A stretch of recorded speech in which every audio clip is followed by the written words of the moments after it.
Hello guys, saya Tan Hilong dan hari ini saya akan berkongsi sedikit mengenai microbiology. First, hari ini saya ingin menyentuh unit 1 yaitu Introduction to Microbiology, subtopik 1.1 Introduction to Basic Microbiology. Tahukah anda apa itu microbiology? Microbiology ialah satu kajian mengenai hidupan halus ataupun mikroorganisma yang tidak boleh dilihat menggunakan mata kasar. Ciri am bagi mikroorganisma ialah ianya merupakan organisma hidup dan bersaiz kecil. Mikroorganisma ini juga memerlukan mikroskop untuk melihat oleh kerana saiznya yang kecil tadi. Contoh bakteria ialah garis pusat 0.2 sehingga 1.5 mikron dan panjangnya ialah 3.0 sehingga 5.0 mikron. Contoh bagi mikroorganisma ini ialah bakteria, virus, fungi, helminth dan protozoa. Untuk maklumat anda, bukan semua mikroorganisma membawa penyakit. Patogen ialah nama bagi mikroorganisma yang membawa penyakit ataupun menyebabkan kita sakit. Ingat, patogen ialah mikroorganisma penyebab penyakit. Oke, kita kembali selepas ini.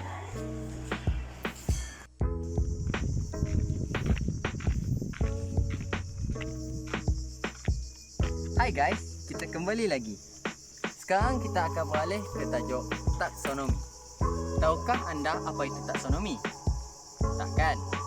Taksonomi ialah satu bidang kajian biologi yang bertujuan mengkelaskan, menamakan dan mengenal pasti. Ingat, taksonomi ialah satu bidang di mana untuk mengkelaskan, menamakan dan mengenal pasti. Okey, klasifikasi ataupun mengkelaskan. Klasifikasi ialah satu proses teratur di mana kita menyusun semua bakteria dalam kumpulan yang tertentu. Maksudnya, klasifikasi ini ialah satu proses di mana kita kumpul bakteria di dalam satu kumpulan yang tertentu. Yang kedua ialah menamakan ataupun nomenclature. Ia merupakan satu mekanisme di mana bakteria yang mempunyai ciri-ciri yang sama ditetapkan secara saintifik dalam satu kumpulan taksonomi dan dinamakan mengikut syarat-syarat saintifiknya.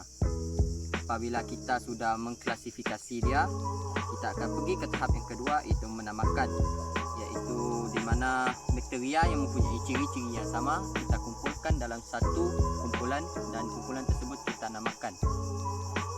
Yang ketiga ialah identifikasi ataupun mengenal pasti. Identifikasi menggunakan skema klasifikasi untuk mengenal pasti dan membezakan bakteria-bakteria. Sebagai contohnya, nama spesies seperti Escherichia coli boleh juga kita pendekkan menjadi E. coli. E. coli. Okey, sebelum kita masuk ke sistem binomial lineage, lihat dulu pemandangan yang ada di belakang saya ini.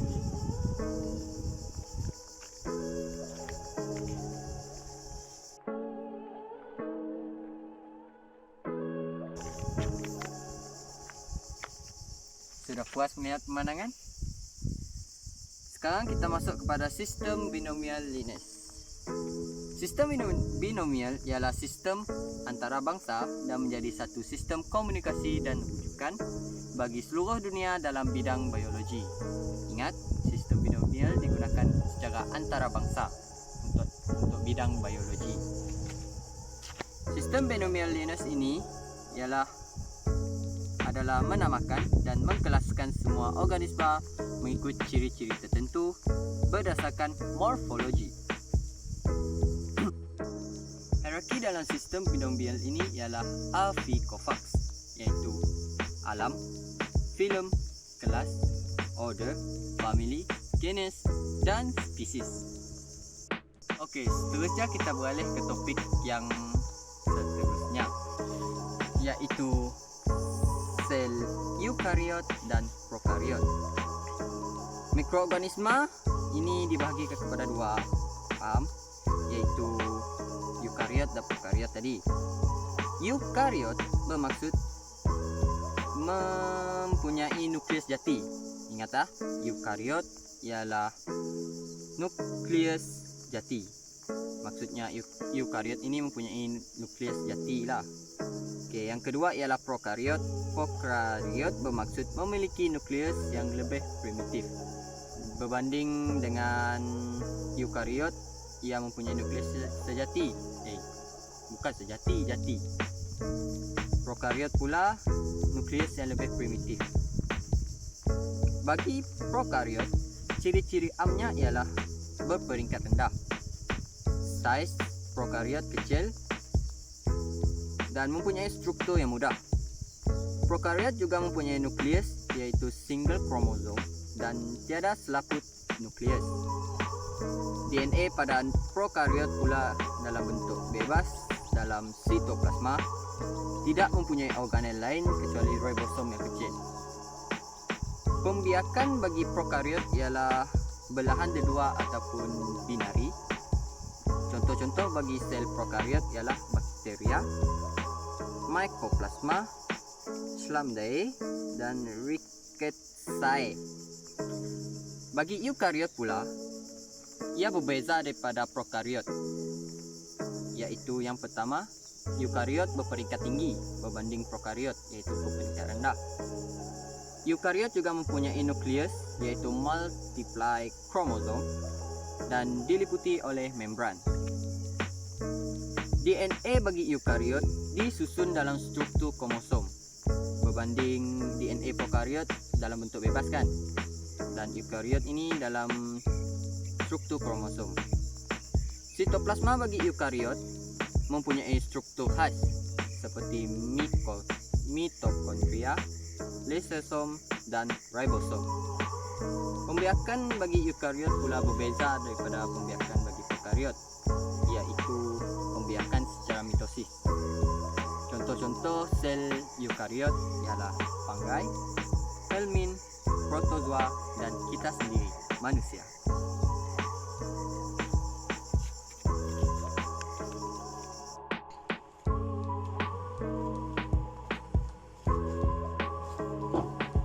Hello guys, kembali lagi bersama saya. Dan kali ini yang terakhir iaitu terminologi dalam microbiology. Ini tajuk yang paling last dalam subtopik 1.1. So, let's go. Terminologi yang pertama iaitu aerob. Aerob ialah mikroorganisma yang memerlukan oksigen untuk terus hidup. Yang kedua ialah anaerob. Anaerob ialah organisma hidup yang tidak memerlukan oksigen, atau lebih mudah difahami, organisma yang hidup atau menjalankan metabolisme tanpa oksigen. Yang ketiga pula ialah patogen, seperti yang saya bagi tahu dalam scene yang pertama, iaitu patogen merupakan mikroorganisma penyebab penyakit. Ingat, patogen ialah mikroorganisma penyebab penyakit. Yang keempat pula ialah parasit. Parasit sering kali kita dengar. Parasit merupakan organisma yang hidup pada permukaan atau dalam badan organisma lain secara sementara ataupun tetap dan mendapat faedah daripada perumah. Dan kita perlu ingat, parasit memberi keuntungan kepada dirinya dan menyebabkan kerugian kepada perumah. Yang kelima pula ialah virus. Virus ialah ejen penyakit berjangkit yang membiak dalam sel. Dia juga ejen penyakit tetapi merupakan ejen penyakit berjangkit. Dia berada di dalam virus ini terletak di dalam sel ya. Yang keenam ialah virulence. Virulence pula ialah kebolehan menyebabkan penyakit, iaitu patogenik. Tadi patogen, ejen penyebab penyakit. Virulence ialah kebolehan menyebabkan penyakit. Kebolehan contohnya kebolehan bakteria itu untuk menyebabkan penyakit. Yang ketujuh pula ialah bactericidal. Bactericidal merupakan bahan yang berupaya membunuh bakteria seperti antibiotik dan juga antiseptik. Yang ke-8 pula ialah bakteriostatik. Bakteriostatik membawa maksud kebolehan merencat pertumbuhan bakteria tanpa membunuh. Yang ke-9 ialah endogenous. Endogenous merupakan punca yang timbul dari dalam atau berasal daripada tubuh. Endogenous ini punca utama dia ialah timbul dari dalam ataupun berasal dari tubuh kita sendirilah. Yang ke-10 ialah exogenous. Exogenous merupakan punca yang berasal dari luar tubuh atau sebahagian daripada tubuh kita. Exogenous, punca exogenous berasal dari luar tubuh. Endogenous dari dalam tubuh. Ingat? Take a note. Yang ke-11 ialah endotoxin. Endotoxin merupakan toksin yang dibebaskan selepas bakteria terurai ataupun mati. Ingat, endotoxin merupakan toksin yang dibebaskan selepas bakteria mati. Bakteria itu terurai ataupun dah mati, baru dia mengeluarkan endotoxin. Yang ke-12 ialah exotoxin. Exotoxin yang dikeluarkan ketika bakteria masih hidup. Ingat, kalau bakteria terurai, dia mengeluarkan endotoxin. Kalau bakteria masih hidup, ia merupakan exotoxin. Yang ke-13, host ataupun perumah. Perumah merupakan organisma yang menyokong kehidupan parasit dan mendapat kerugian. Seperti yang saya beritahu tadi, perumah mendapat kerugian, parasit mendapat keuntungan. Yang ke-14, transmisi. Transmisi adalah pemindahan patogen dari satu host ke host yang lain. Contohnya pemindahan dari satu perumah ke perumah yang lain. Ingat, dari satu rumah ke rumah yang lain. Itu ialah transmisi. Yang ke-15, infeksi ataupun jangkitan. Infeksi merupakan proses mikroorganisma masuk, membiak dan menyebabkan kerosakan kepada perumah. Infeksi ialah mikroorganisma masuk dan menyebabkan kerugian kepada perumah ataupun sakit kepada perumah. Yang ke-16 iaitu kultur. Kultur merupakan satu populasi mikroorganisma, biasanya bakteria, dikembangkan ataupun dibiakkan dalam satu medium makmal pepejal atau cecair seperti agar. Yang ke-17 toksin. Yang tadi endotoksin dan exotoksin. Yang ini toksin saja. Toksin merupakan racun yang dikeluarkan oleh mikroorganisma. Ingat, toksin sahaja, racun. Ingat toksin, ingat racun. Yang ke-18 ialah toxoid. Toxoid merupakan toksin yang diubah suai supaya tidak lagi toksik tetapi masih lagi boleh mengaruh pembentukan antibody. Ingat, toxoid ialah toksin yang diubah suai. Toksin itu tadi ialah racun.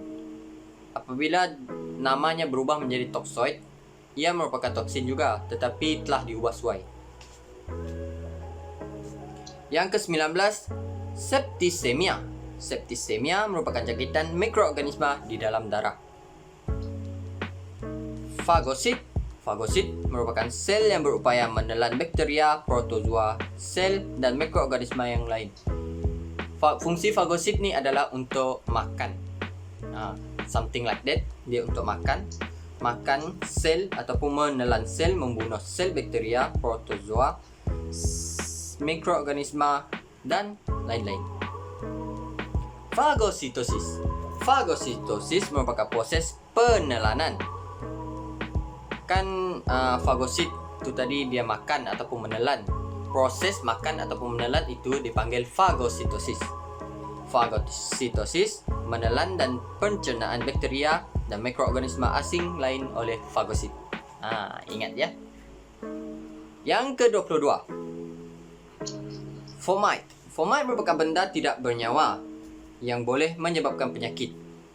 Fomite ni dia tidak ada nyawa, tidak hidup, tetapi dia boleh menyebabkan penyakit. Seterusnya ialah saprophyte. Saprophyte ialah organisma yang hidup atas benda mati. Saprophyte, contoh saprophyte ialah kulat. Dia hidup di atas kayu yang mati.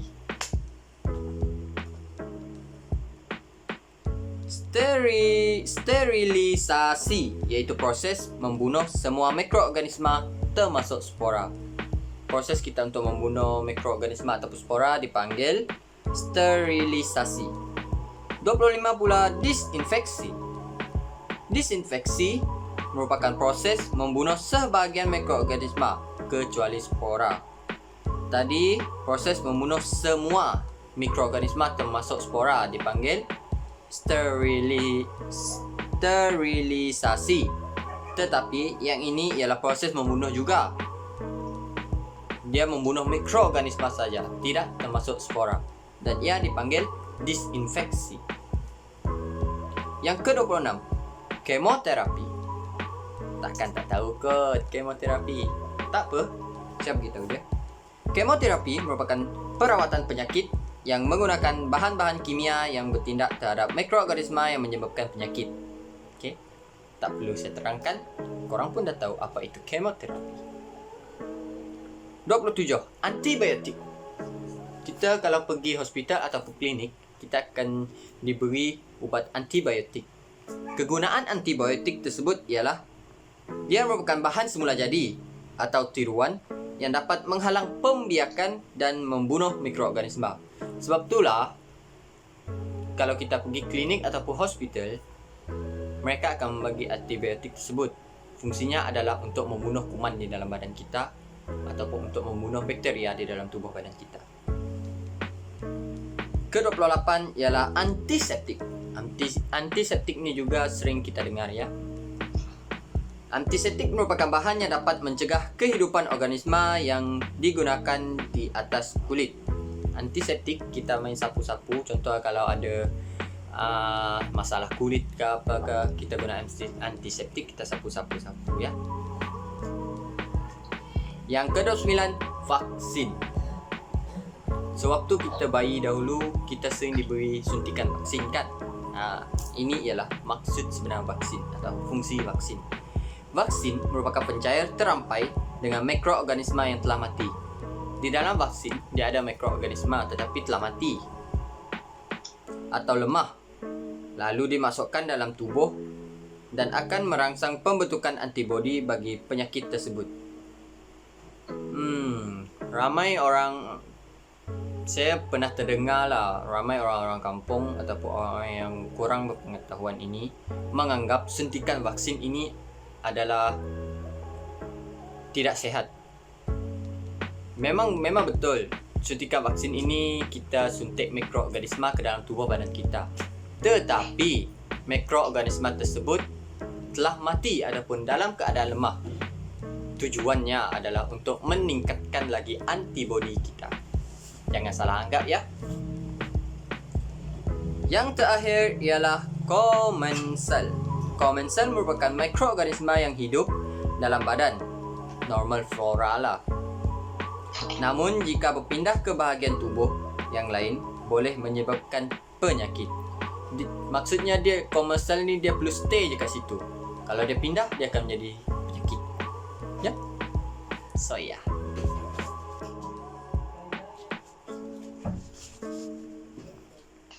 Hai guys, sebelum terlupa guys, ada satu lagi guys, iaitu peranan mikroorganisma dalam kehidupan seharian kita ya.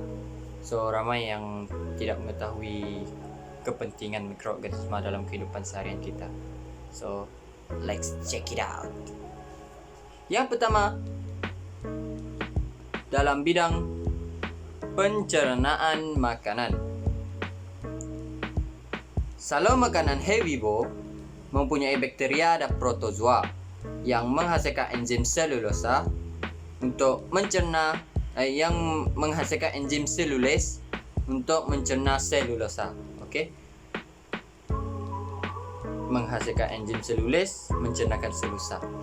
Selulosa menghasilkan enzim selules untuk mencernakan selulosa.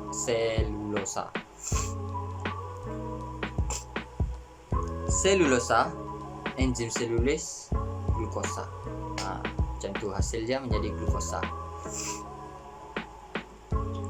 Anai-anai mempunyai protozoa. Protozoa dalam ususnya untuk pencernaan selulosa lah sebenarnya. Dalam bidang perebutan pula, bakteria pengurai dan kulat pengurai mengurai tisu organisma mati kepada sebatian amonium. Lalu kita tengok kan, kalau kulat ada di atas kayu yang reput, kayu yang telah rosak, ia akan merebutkan kayu tersebut dan lama-lama kita akan tengok kayu itu akan menghilang. Sebenarnya ia tidak menghilang, ia akan bertukar kepada amonium. Dalam bidang perubatan pula, antibiotik penicillin diekstrak daripada kulat untuk merawat penyakit sifilis dan gonora. Antibiotik penicillin tu dihasilkan daripada kulat untuk mengatasi penyakit sifilis dan gonorea. Sifilis dan gonorea. Insulin yang digunakan untuk merawat penyakit kencing manis kini dihasilkan oleh bakteria yang dimodifikasi secara genetik. Insulin yang penyakit kencing manis selalu guna tu, ia dihasilkan oleh bakteria yang dimodifikasi ataupun dimodified secara genetik lah. Okey.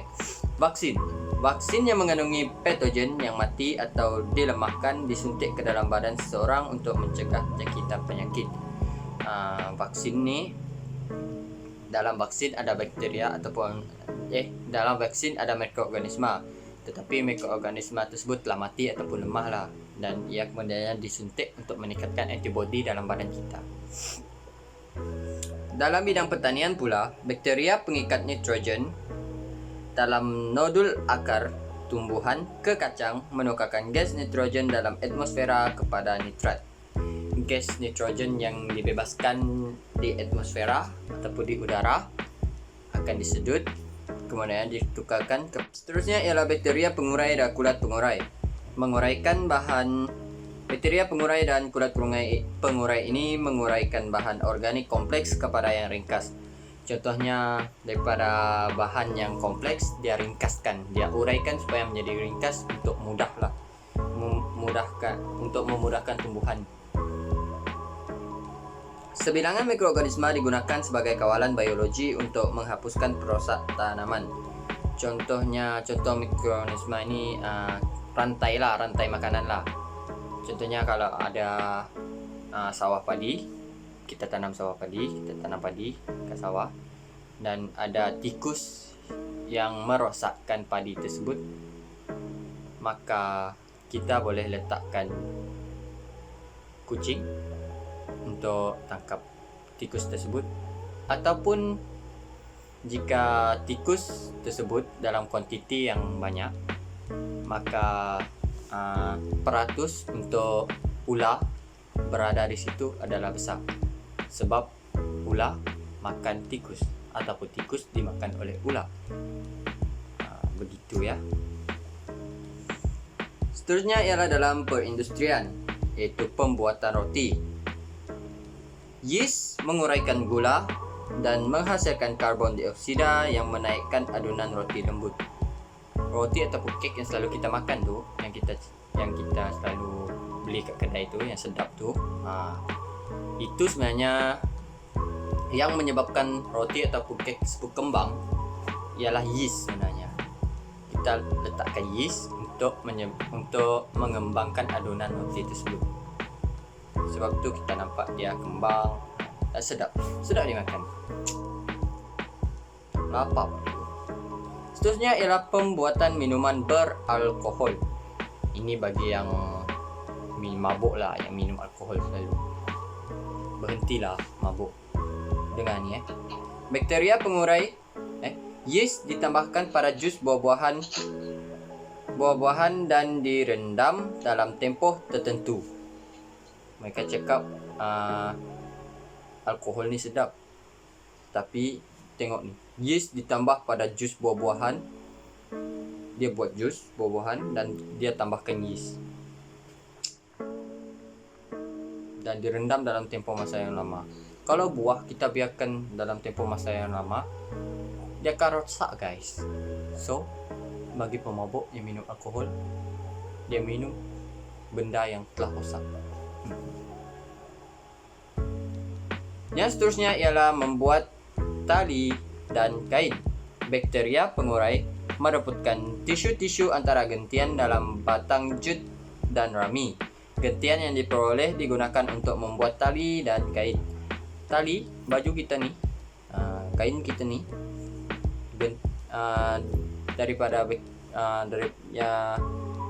kain dan tali yang kita guna seharian, yang kita gunakan dalam aktiviti seharian kita tu, ia dibantu oleh bakteria pengurai untuk meluputkan tisu-tisu antara gentian dan dalam batang jut dan rami. Ya. Yang terakhir ialah yang seterusnya ialah pembuatan kicap soya. Pembuatan kicap soya ni mikroorganisma yang bertindak balas dalam pembuatan kicap soya ialah yeast. Yeast ini akan bertindak balas dengan kacang soya menghasilkan kicap. Kicap yang kita makan sehari-hari itu, yeast lah yang bertindak balas terhadap kacang soya tersebut untuk menghasilkan kicap yang kita gunakan dalam makanan kita. Yang terakhir ialah pembuatan yogurt yang kita minum tu, itulah yogurt yang kita beli selalu tu, itulah yogurt. Bakteria Lactobacillus bertindak ke atas susu mentah. Yogurt ni sebenarnya dihasilkan daripada susu yang mentah, tetapi bakteria Lactobacillus bertindak balas terhadap susu mentah tersebut supaya menjadikan yogurt dan selamat untuk dimakan. Itu sahaja pada hari ini. Jumpa lagi.